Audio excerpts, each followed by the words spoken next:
Bonsoir les amis, j'espère que vous allez tous très bien. Très content de vous retrouver pour cette nouvelle vidéo dans laquelle on va parler de la rumeur Kingsley Coman au FC Barcelone. Est-ce qu'on est d'accord ou pas?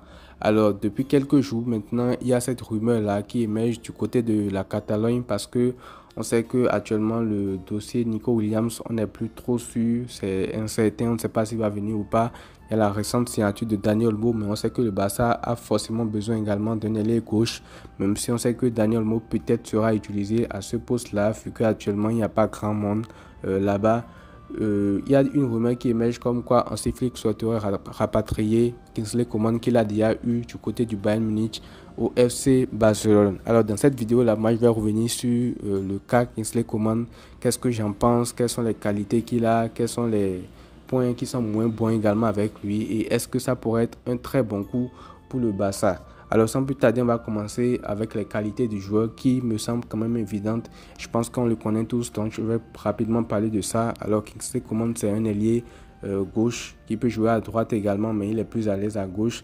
Et à droite aussi, au Barça, ça sera compliqué parce qu'il y a Lamine Yamal tout simplement. C'est un ailier qui va très vite, qui est très percutant, qui est incisif sur les côtés, qui a une capacité d'élimination qui est au-dessus de la moyenne. Donc avec lui, dans l'effectif du Barça, il y aura ce complément-là avec Lamine Yamal. On saura que le danger, en tout cas par rapport à la percussion, ne vient pas d'un seul côté et il pourra apporter ce plus-là au FC Barcelone. Et en plus, c'est un joueur qui est depuis des années maintenant au Bayern Munich. Il y a quelques années maintenant qu'il n'est plus titulaire, mais malgré ça, c'est un joueur qui s'intègre parfaitement à un groupe, qui ne crée pas beaucoup de problèmes, qui est toujours dans le bon état d'esprit, qui est toujours là pour aider l'équipe quand on a besoin de lui. Donc, côté comportement également, il n'y a absolument aucun souci à se faire. Et comme joueur également, c'est un joueur qui connaît le très haut niveau parce qu'on parle d'un joueur qui est au Bayern depuis des années maintenant. Il est passé par le PSG, là actuellement il est au Bayern Munich. Il a gagné la Ligue des Champions avec eux en 2020, dans laquelle il a d'ailleurs été buteur en finale contre le PSG. Donc c'est un joueur qui connaît les grands événements, la Ligue des Champions, une demi, un quart, une finale. Bref, c'est un joueur qui est passé par tout ça. Il a disputé également la finale de la Coupe du Monde avec la France contre l'Argentine, même s'il est rentré en tant que remplaçant. Donc voilà, c'est un joueur quand même qui est habitué aux grands événements. C'est un joueur que tu prends pour performer tout de suite. C'est pas un jeune, un prodige, un joueur avec qui tu as des incertitudes, en tout cas par rapport au rendement sportif. Non, c'est un joueur qui peut t'apporter tout de suite. Et dans ce bassin-là, ça va faire beaucoup de bien. Parce que actuellement, l'équipe est quand même assez déséquilibrée. Même si Daniel Mo, je ne suis pas contre, mais j'attends quand même de voir. Il sera plus un faux allié qu'un allié de percussion. Et si on peut avoir ce genre d'allié là, en cas d'échec du dossier Nico Williams, moi je ne dis pas non. Encore que le point qui est bien avec lui, c'est que c'est un joueur qui est plus vers la fin de sa carrière qu'au début. C'est-à-dire que c'est pas un jeune joueur qui explose sur le marché, qui a une grosse valeur marchande et tout. Non, je pense que c'est un joueur qui est sur la fin. Et s'il doit venir au Barça, que ce soit en prêt ou que ce soit un transfert, sa valeur marchande sera beaucoup moins élevée que celle de Nico Williams. Vous en doutez bien. Et il va demander également un salaire qui est beaucoup moins élevé que ça parce que tant vers la fin. Et je pense qu'un nouveau challenge comme le Barça pourrait être intéressant pour lui qui n'a plus trop de temps de jeu du côté du Bayern Munich. Ça pourrait être intéressant de le tester. Donc même financièrement, c'est un transfert qui peut être viable pour le Barça. C'est pas un transfert qui sera mauvais de chez mauvais, même si, comme je l'ai dit en début de vidéo, tout n'est pas parfait. Il y a des points négatifs par rapport à Kingsley Coman et on va parler tout de suite de ça. C'est tout simplement les blessures. Parce qu'en termes de blessures, je pense que c'est l'un des joueurs qui se blesse le plus en Bundesliga et dans le monde parce que son historique de blessures parle pour lui. Je pense qu'il a un problème qui est récurrent et il ne fait que faire des rechutes. Ce qui a fait également qu'il a raté des événements avec la France ou des grands matchs avec le Bayern Munich. Donc c'est le grand point noir de Kingsley Coman en fait. C'est un joueur que tu prends et tu ne sais pas trop en fait. À tout moment, il peut te lâcher, un peu comme Neymar depuis qu'il est allé au PSG. Donc, tu ne peux pas compter sur lui toute la saison. Quand il y a des grands matchs, peut-être qu'il ne sera pas là. Bref, il y a tout ce souci-là avec lui. Mais sinon, à part ça, ça reste un très bon joueur. Mais c'est quand même assez frustrant. Mais sachant que le FC Barcelone cherche du renfort à ce poste-là, peut bricoler quand il ne sera pas là, même si ce n'est pas l'objectif de base. Hein, mais quand tu prends un joueur comme ça, qui n'est pas toujours présent dans les grands rendez-vous. À un moment donné, tu vas devoir bricoler.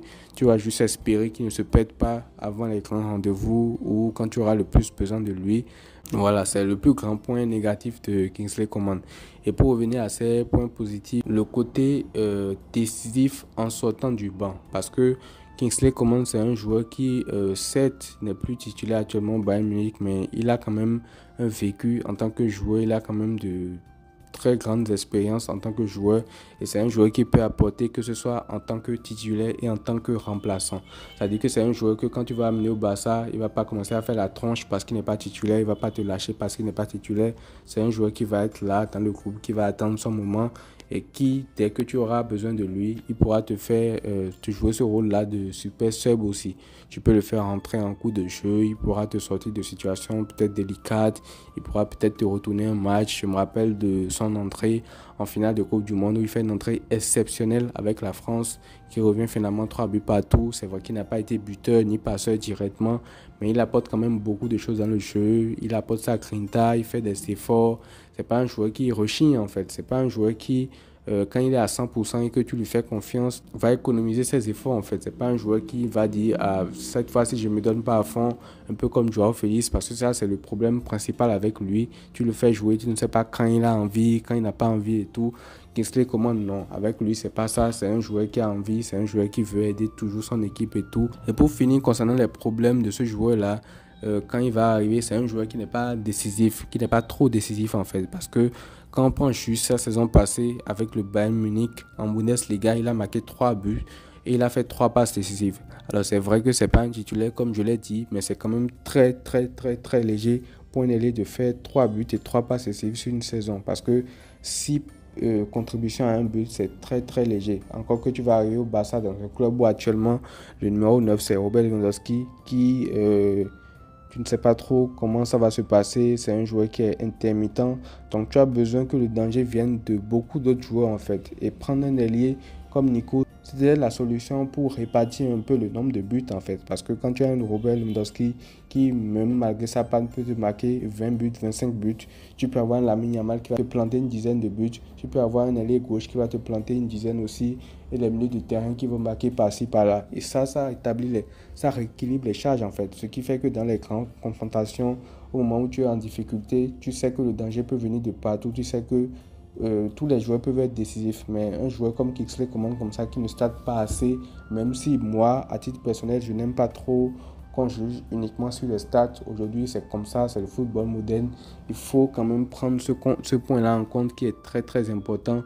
Aujourd'hui, un ailier qui ne starte pas, il a quand même du mal. Il a quand même du mal dans le domaine du football parce que c'est bien beau de dribbler, d'être percutant sur le côté et tout, mais il faut que le côté décisif te fasse passer un cap. Et généralement, c'est ça. Un ailier qui est moyen, c'est un ailier qui sait percuter, c'est un ailier qui sait dribbler, c'est un ailier qui sait faire la différence sur le côté.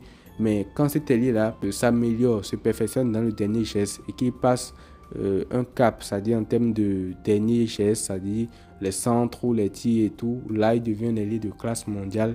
Et on l'a vu avec Vinicius au Real Madrid. Au début, c'était un excellent ailier qui driblait bien, qui gardait bien le ballon, qui faisait souffrir les défenses, mais il était tellement mauvais dans le dernier geste qu'il n'arrivait pas à passer ce calé-là. Mais depuis qu'il a rectifié la mire, il a progressé à vue d'œil et il ne cesse d'impressionner dans les très grands rendez-vous. Donc aujourd'hui, c'est comme ça. Quand tu n'as pas un ailier qui starte beaucoup, c'est aussi problématique. Donc voilà un peu les arguments pour et contre la venue de Kingsley Coman. Je les ai fait un peu pêle-mêle, mais voilà, vous avez compris, c'était pour suivre un peu la logique de ce que je disais.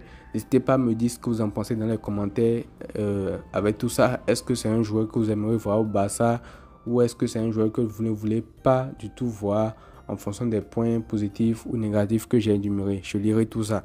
Prenez donc tout soin de vous les amis et à très vite.